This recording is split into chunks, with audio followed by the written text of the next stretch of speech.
Has there ever been a moment where you've had to break a rule in order to pull off an amazing shot or to land a dream role? Have any of you ever had to pull a Lynette and kind of just do whatever it took to get what you needed?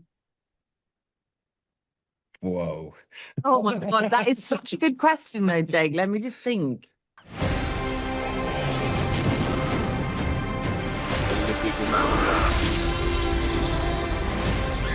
Where we're going, we don't need roads. Hey, babes, I knew it was you. Good to see you. Oh my God. You ever get tired of making good movies or you're just going to keep doing it? Oh my God. Do you ever get Charmer. asking us so many questions about it? I As soon as they love said you Jake, I was guys. like, it's Jake. I knew it. Well, actually, I have a question that actually perfectly wraps around to that. But I'm going to start out. Honestly, guys, I love this movie. I love you guys. Thank you for taking the time. And Vanessa, I'm going to start with you. And this is like a really big question, but I feel like between this role and your experience playing Princess Margaret in The Crown, I feel like you've gotten to play sort of polar opposite ends of a really interesting spectrum. In one case, it's a life of excess and wealth to a degree that I think few people can understand. This film, it's desperation and it's need, and I think a lot of people can relate to that. And I'd love to know how those two different experiences maybe gave you two different perspectives on what it means to have a lot in life versus what it means to not really have enough in life. Mm-hmm. Totally. Thanks, Jake. That's such a great observation. And that's exactly why we chose this, I think. After all the years, we wanted to do something completely different.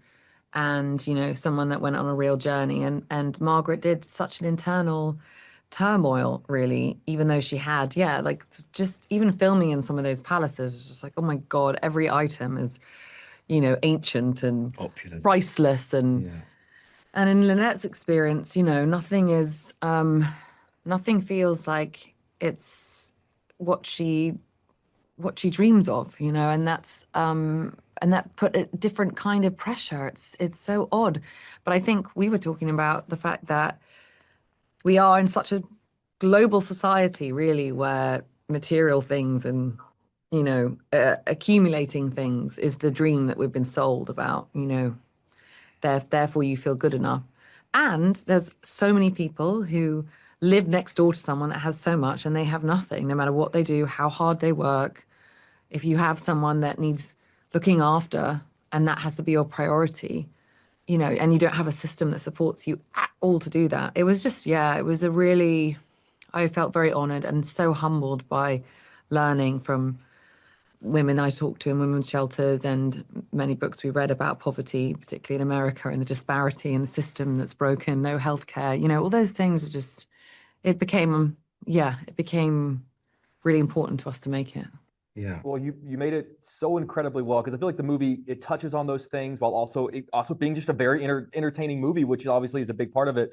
This is for both of you guys, and I feel like whether we want to learn this lesson from the movie or not, there is a lesson buried somewhere in here that if you want something and you need something, sometimes you do have to break the rules to get it. And I'd love to know for both of you, in the most fun way possible, has there ever been a moment where you've had to break a rule in order to pull off an amazing shot or to land a dream role? Have any of you ever had to pull a Lynette and kind of just do whatever it took to get what you needed? Whoa. Oh my God, that is such a good question though, Jake. Let me just think. In extremes, rule breaking. I mean, constantly, all the time. Every day. More like probably growing up and trying to get into this industry. I guess. Oh, crikey. I got thrown out of a lot of clubs for having fake IDs. Did you? Yeah. I faked a lot of IDs when I was. But they worked, I bet. Yeah, they did. Because they didn't care then. Yeah, they did work. Yeah, I was on the brink where they started caring. I mean, you know, I'm sorry, but I think that's a character building.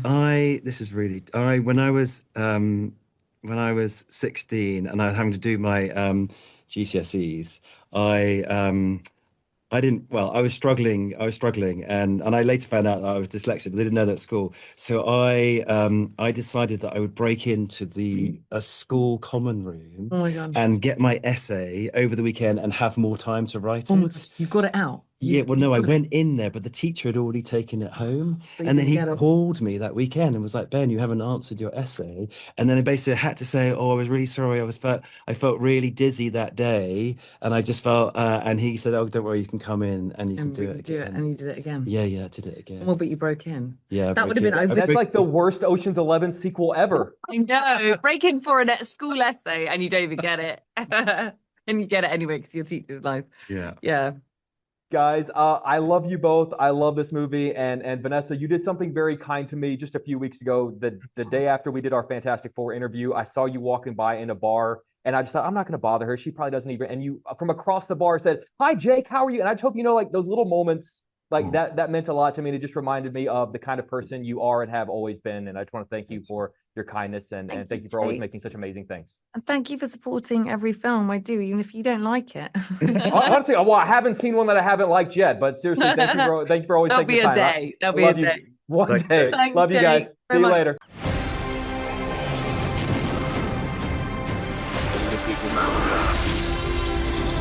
Where we're going, we don't need roads.